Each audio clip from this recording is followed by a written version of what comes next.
This content is brought to you in part by Real Marketing, the only marketing firm recommended exclusively by the Institute. Real Marketing utilizes over 25 years of expertise, and their products are built and customized for you to dominate any neighborhood, anywhere. Go to realmarketing4u.com. That's realmarketing, the number 4, u.com.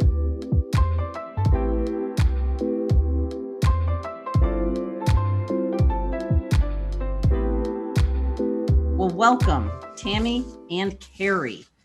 Thank you, Diane.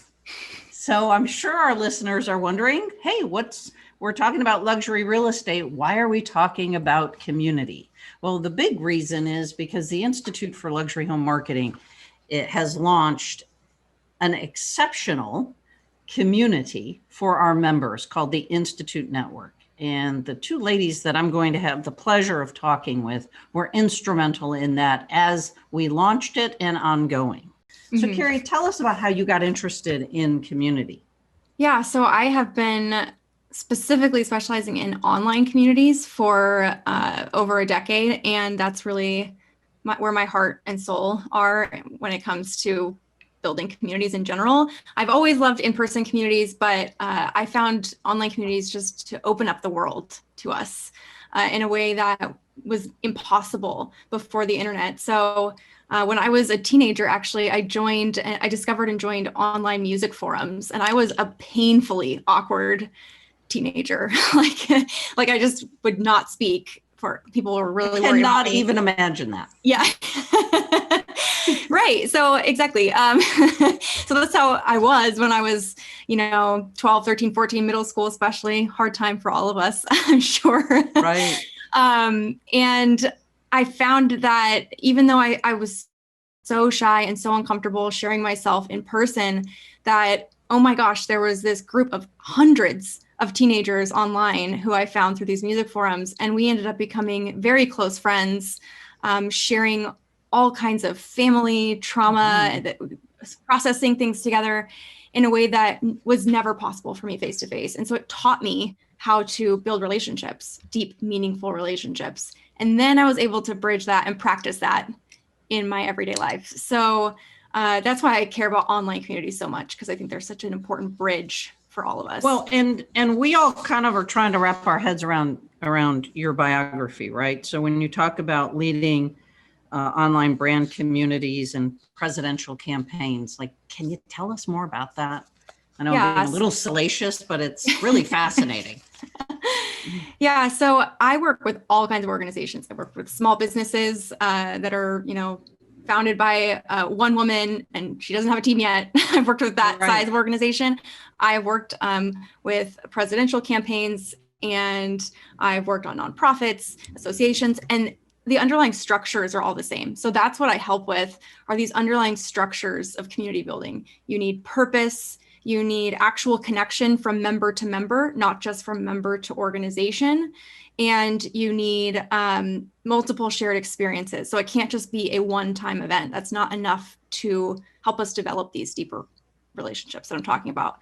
So the work that I do is advising people on how to create that architecture, that infrastructure for them and their organization.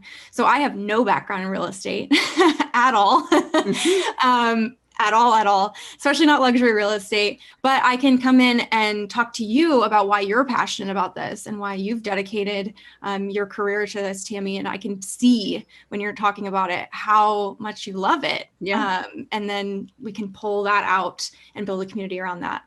So I think the really interesting yin and yang about the two of you together is Tami's all about the local community, right? Mm-hmm. And the in-person building this, and I think you live in a kind of interesting market for this too, Tami, with St. Petersburg, and it's that big small town, right? Yep. So tell us a bit about the work you've done in your local community. Somehow, I learned how not to say no, and so I'm an organizer. rules girl. I have served as parliamentarian in many ways. Like, I love to know how things work. And those are particular skill sets that I was encouraged to develop through board leadership in particular. And then one of my proudest moments was actually in helping to create a new nonprofit organization to protect and preserve the waterfront parks in St. Petersburg. And so that was just like the culmination of things, having served in lots of civic environments and on boards, to be able to create one, much like we were able to create the community for the Institute of, here's what we'd like it to look like. Here are things that we've learned along the way, and make something that is really meaningful and impactful. So I have a variety of involvement on a number of topics, and I think that that's what makes it interesting, is to know how things work and to feel like you're being a part of something on a lot of different levels. Yeah. So the idea of bringing the two of you together, right, in the community that we're doing for the Institute's members. Carrie, you talked a bit about this around the fundamental structure needing to have a purpose, connection, and multiple shared experiences. I think one of the most difficult things for real estate professionals is it can tend to be kind of a lonely job, right? Mm-hmm. You're really an individual contributor, producer, and in order for you to be successful, you've got to be really out in your community. Okay. And so as we look at connecting member to member here, this is really the power of what we're trying to unlock for the Institute's members. In that structure that you build, what are some hallmarks of the member to member communication? Like, why does that matter so much? And how do you solicit it and then really encourage it? So it's so important, because if we want to create something durable as an organization, then we can't just be sort of central hub of everything. We're the ones with all the knowledge, and you don't have it, and we're going to give it to you. That's not how organizations of the future work. It's not how great organizations today work. All of the people within the Institute have unbelievable personal experience in their work. And so connecting them to one another, it just explodes the amount of information that's actually valuable, not just random information. Right.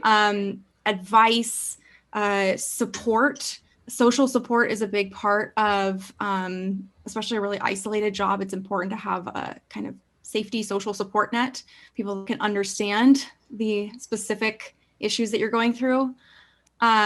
So all of that is key. And then in terms of soliciting that, I think Tami is a perfect example of the ideal situation. Right. I keep telling people this when they ask me about the Institute and why I see it working really, really nicely here.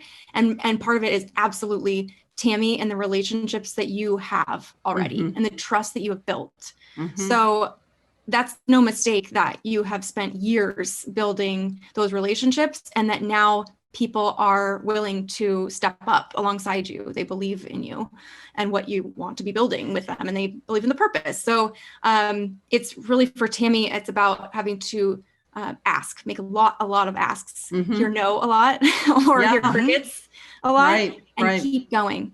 And keep going. But it really kind of comes naturally in terms of knowing who to connect, right? A lot of people look at me as a connector. Mm-hmm. And so if someone asks a question, asks for advice, asks for input, mm-hmm. I think, I know somebody in another market who does a great job at this, and to be able to draw them into the conversation and make that member to member connection kind of as a facilitator. I really like that part. Well, and I'm going to embarrass you a little bit, but, we just get raves about how great you are as a teacher.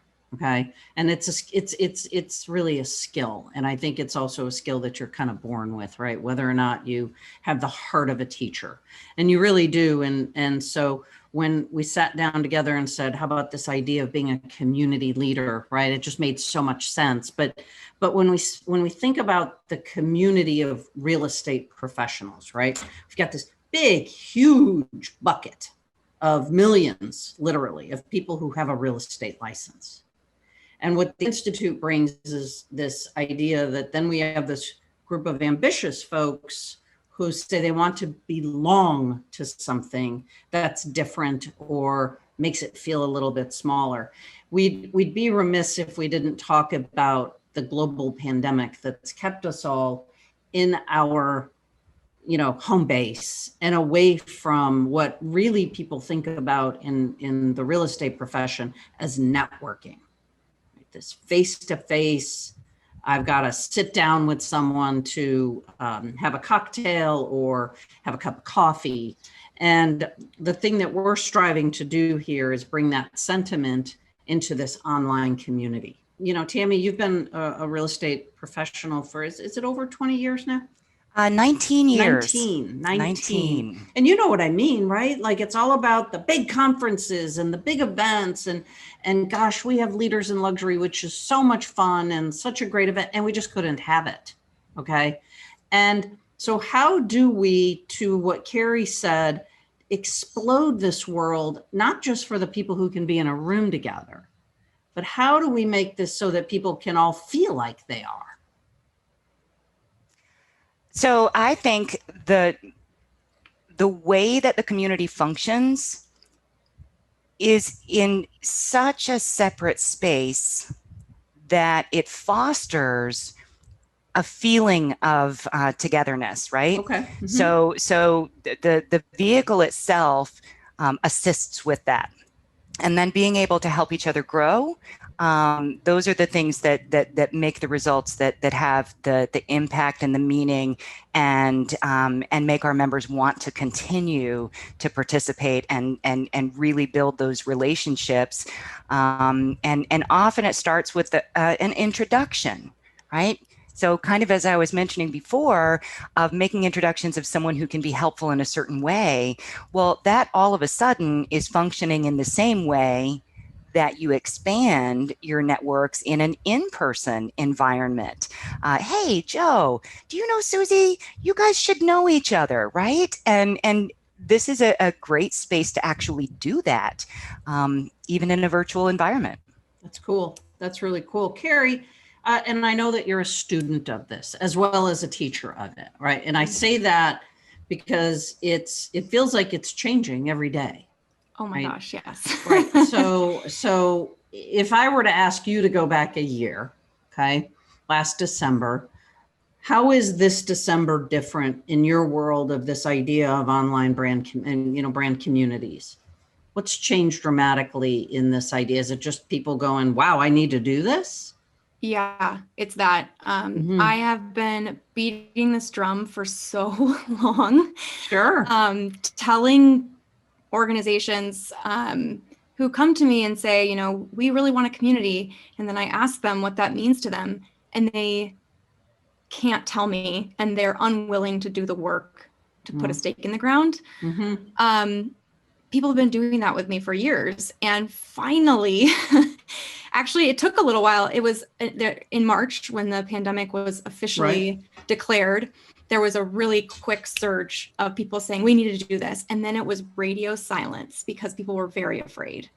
And then it picked afraid of failing, you think? Yeah, just failure to launch. This sort of like, we're afraid to spend money because we don't know what the economy is going to do. A lot of people got laid off. It would have been a great time to launch an online community when people were really desperate for social connection and had no stability in their daily lives. Right. But a lot of communities a lot of organizations weren't courageous enough to do that. Now, that's not all of them.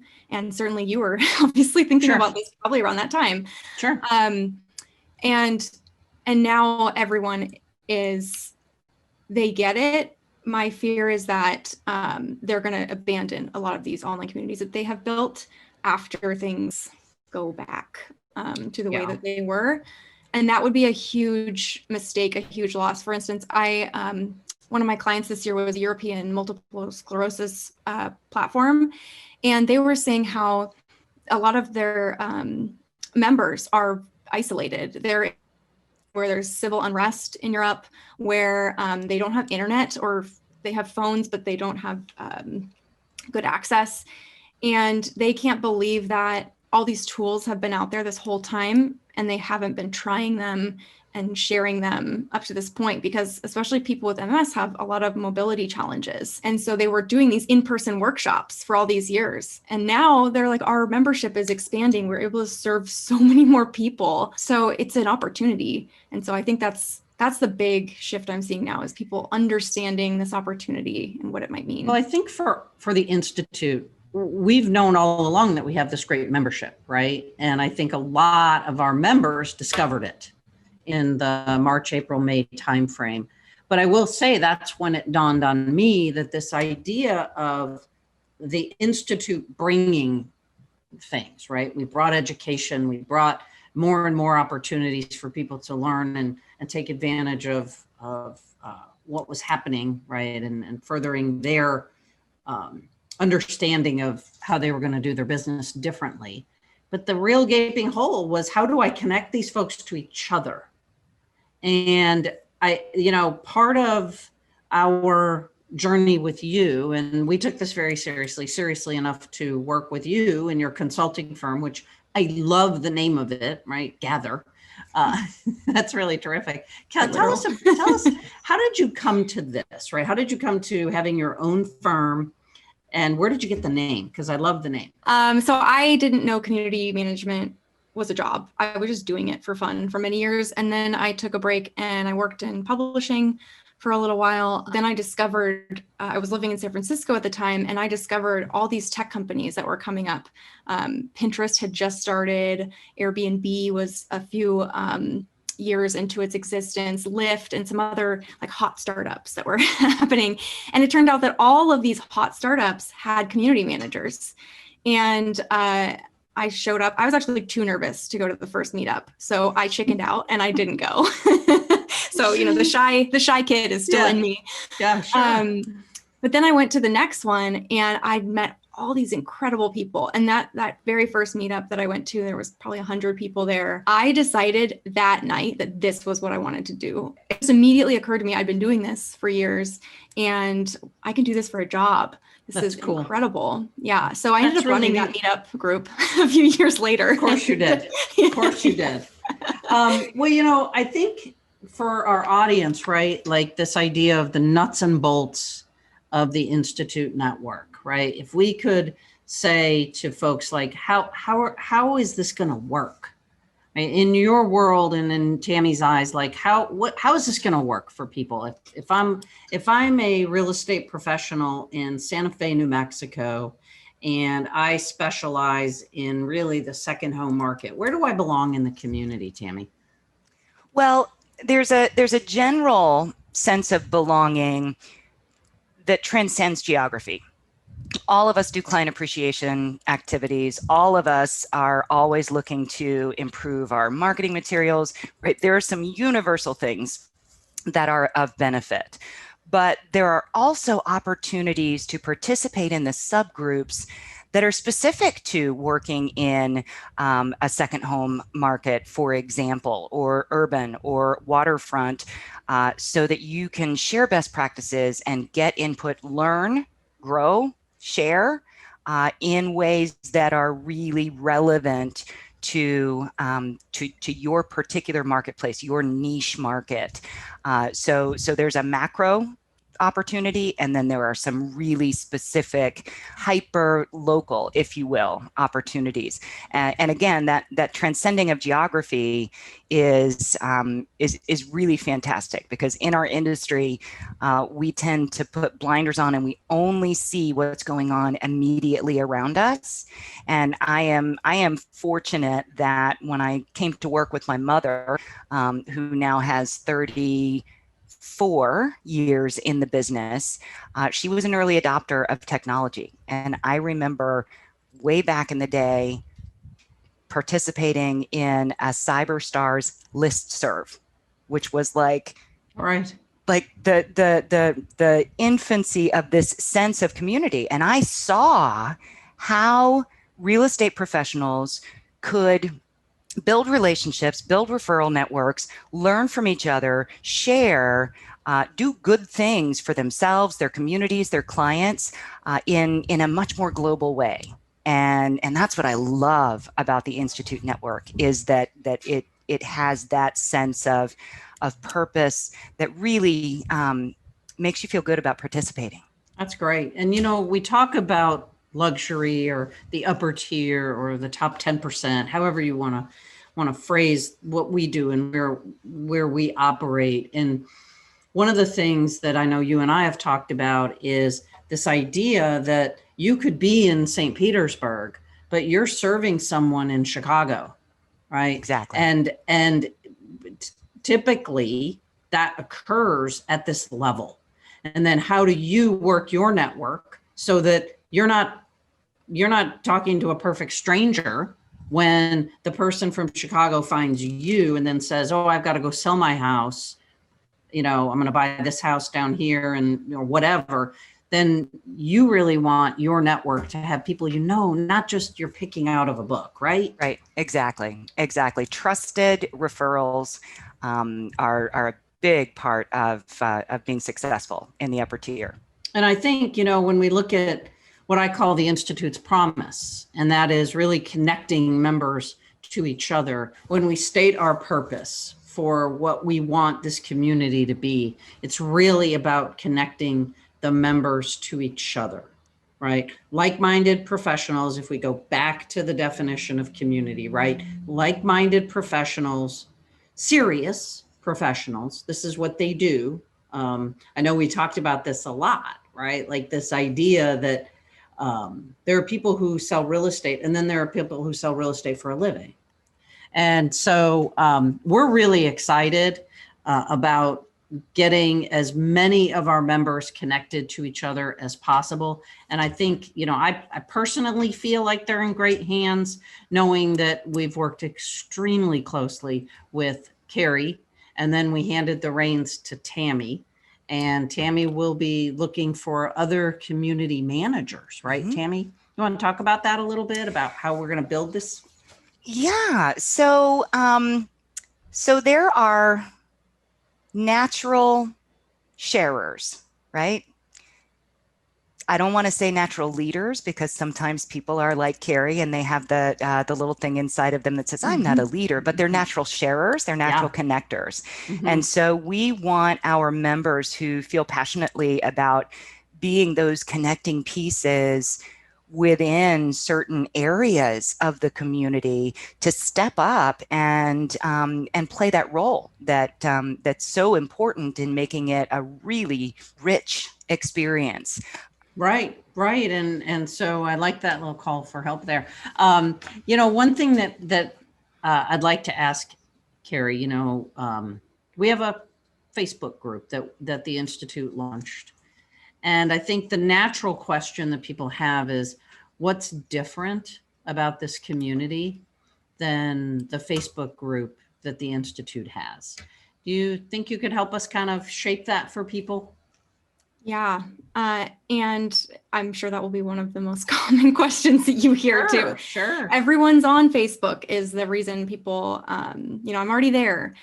So part of what makes this really, really special is that it's a separate space, so that when you're in it, you are in it. You're not being distracted by your, Aunt Mildred is also messaging you on tab. Right. And so you're just fully immersed in the work and in the network when you're in it, as opposed to Facebook, like I said, which we have no control over the user experience there. You don't know what Facebook groups might look like a year from now. There's weird ads in there that you can't control. It's a big part of what we talked about when we first started working together was, how do we be really authentic in what we do recommend versus everything else? And if you're using Facebook, people will buy ads against your group and sell things in your group, and you can't stop them from doing that. So that's a big thing. I want to speak to that too. Yeah. Sure. Because when Carrie said, everybody's on Facebook, I'm already on Facebook, what I'm seeing from a lot of my colleagues is that they want out of Facebook, right? And it's for the reason that Carrie said, a community like ours is where there's a specific purpose, right? And you're all in, as opposed to there's a lot of folks that are not using some of the social media outlets. I mean, we're picking on Facebook because it's Right, it's but easy there's to many. do so, Mhm, right? mhm. Yeah. But there's a lot of people who are opting to clear out the clutter, right? The other things that come along with participating in those social networks. And so I think that the timing was perfect on the creation of the network, the Institute network, and I think that it gives a really good, clean, safe space for real estate professionals working in the upper tier to focus on just that. We're excited. The Institute's members can link right directly to the community from the member portal. It's very simple, and the app. So if you're on the go like we all are and you have a quick question, it's very easy to just go into the app and say, hey, look, I'm going to go into this community that's, the subgroup that's focused on marketing because I've got a question around, is this the right way to attract this specific buyer? Like, we really want this to be much more thoughtful. And for the folks out there who have been involved in Vistage, I really like Vistage as a group, and it's really a community for CEOs, right? And if you think about what real estate professionals are, is they're running their own business. It's a community of CEOs. So I'd be remiss if I didn't say that as part of the vision that I had, I wanted to have that type of gravitas. It's not a place for sharing recipes, right? We're professionals, and not that there's nothing wrong with that. I cook too, right? But we really want this to be a place where there's growth happening, as Tami led off with. So, Tami, is there anything else that you want to share to talk about your vision for what this is going to be and what it is? Well, it's been wonderfully fun to put in the work to build the community. And I remember thinking as we started, I said, oh, we can have a group for this and we can have a group for this, because I know people are interested in this and people are interested in that.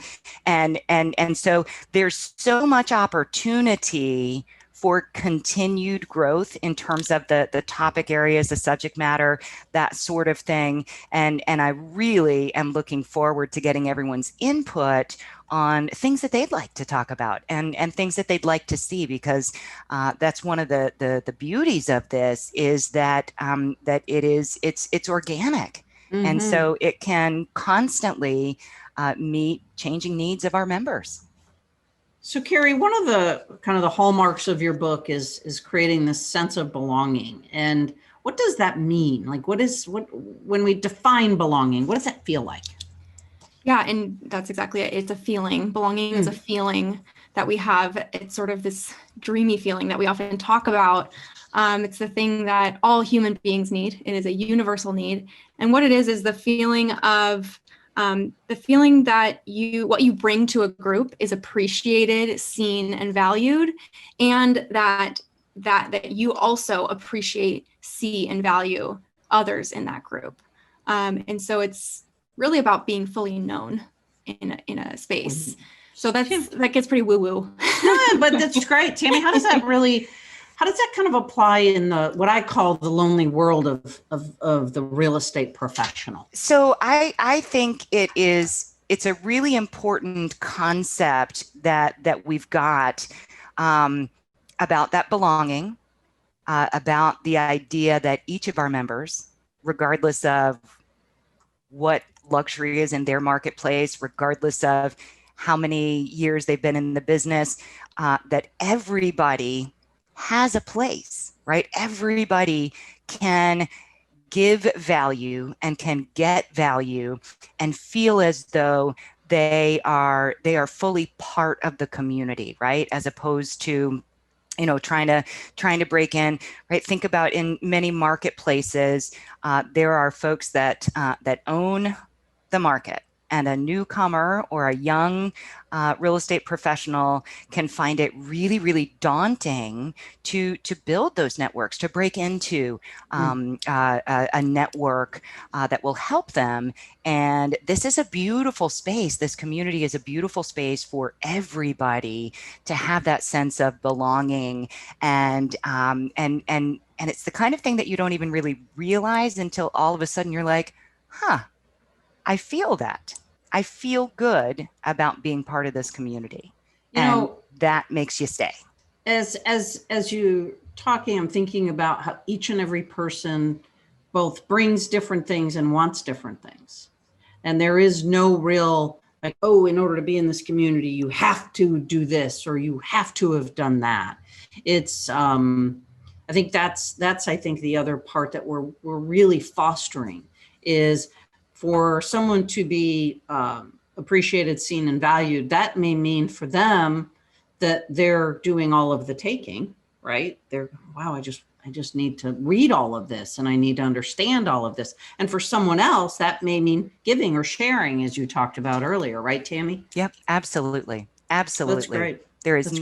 There's no one size fits all. There's no absolute right. And so it really is a really symbiotic environment. Well, for those of you who are just listening and not on YouTube, I'm holding Carrie's book, Building Brand Communities. And, we just would never have been able to do this without you, Carrie. And so we thank you very much. It's been just such a pleasure, not only to have worked with you, but just to have this time to chat as well, where we can get to know each other a little bit better. And I get to share you with other people. So thank you both. Yeah, thank you both so much for your time and your excitement and your passion around the Institute Network. So again, for our members, you go to the member portal and you'll be taken to, there's a click through to the Institute Network, and just jump on in. It's, in my mind, going to be the best experience that you've ever had in really trying to grow and get to know each other a little bit better. So thanks again. Thank you, Carrie. Thank you, Tami. Thanks, Diane.